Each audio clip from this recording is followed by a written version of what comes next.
If we're mourning anything this morning, it is the loss of democracy.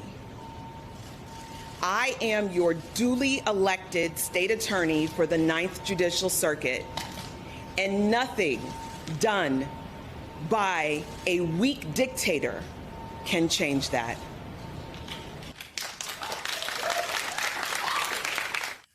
That was Florida State Attorney Monique Worrell reacting to her not so thinly veiled politically motivated suspension by Ron DeSantis at a time when his presidential campaign is a dumpster fire. The latest poll in New Hampshire shows him in single digits. DeSantis suspended Worrell, the only black woman serving as a local prosecutor in Florida, for what he says is a pattern of avoiding minimum mandatory sentences for gun crimes and drug trafficking, as well as being, quote, derelict in prosecuting serious crimes by juvenile offenders. Worrell's pushing back, saying that crime in her district has actually gone down.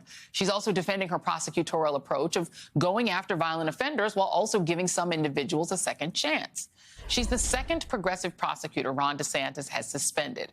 The first was Andrew Warren after he signed a letter with other prosecutors saying they wouldn't use their offices to prosecute abortion cases. NBC News reports that last year, DeSantis actually ordered his staff to bring him the names of progressive prosecutors. State Attorney Monique Worrell joins me now. And State Attorney Worrell, thank you for being here. Do you remember your margin of victory when you were elected to be state attorney? Good evening, Joy, and thank you for having me. I don't remember exactly what it was, but I know it was a lot to a little bit. So Ron DeSantis is now replacing you with the person you beat, essentially winning the election far afterward and essentially rerunning the election for the Republican Party. How do you interpret what he's doing? Is this just, you know, a desperate move to get more support from, you know, his supporters who might be a tad anti-black and anti-woman or anti-progressive? What do you think it is? So he's not replaced me with the person I beat, but one of the individuals that I beat is in second in command in the office now. The individual who he replaced me with, interestingly, is a local judge. And I guess Ron DeSantis thinks that if he swaps one black person for another, then that will make the voters happy. So what were you told? What was the notice to you when you were dismissed? I received a call from one of my investigators this morning reading me basically a notice of my removal, telling me that I needed to not come into the office and to return all state property. And Ron DeSantis is sort of framing this for his fans, I'm sure, as some sort of an attack on George Soros, who I don't know if you ever met George Soros, but you and Andrew Warren. I have never met. He's not directing your moves. Yeah, so not at all. So yourself and Andrew Warren did receive campaign help from a committee that got money. The campaign got money from them, but I used to work for America Coming Together. All our money, most of it came from George Soros. I had never met George Soros either. It is a strange way of doing it, but if he can get the word George Soros in, this is the way I think he thinks he's going to help himself politically. Your constituents, have you spoken? I mean, people voted for you, which is why I asked you your margin of victory. I mean, this doesn't feel like democracy to me. If people vote for you, they should have you till the end of your term. When does your term end? My term ends in 2024. So what is your plan now? I know Andrew Warren did sue, but a federal judge, while finding in his favor, said that he couldn't reinstate him, that wasn't something that he had the power to do. Do you plan to sue?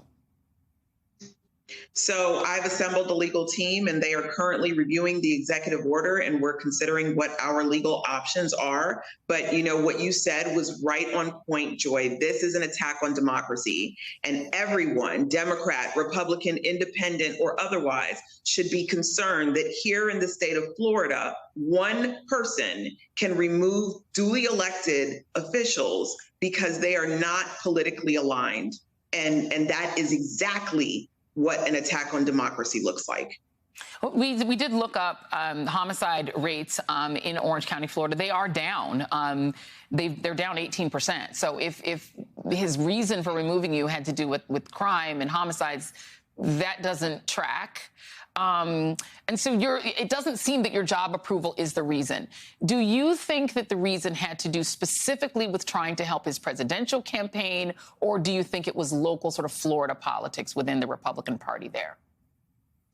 I think it was a combination of many things. Certainly, as you made mention of earlier in your broadcast, his presidential numbers are slipping. He is failing at his presidential run. And it's interesting that he's failing to a multi-time indicted individual, right? And even then, he can't get ahead in this race. So certainly this move puts him in a place of favor among other political extremists who believe that the whole taking our country back, but let's talk about that. What does it mean to take our country back? Taking it backwards is what he's doing. Taking it backwards to a time where people who look like me don't hold elected political positions. If we want to really talk about what it means to take it backwards to a time where women didn't have the rights that they have today. Take it backwards to a time where we don't consider the struggles that African Americans have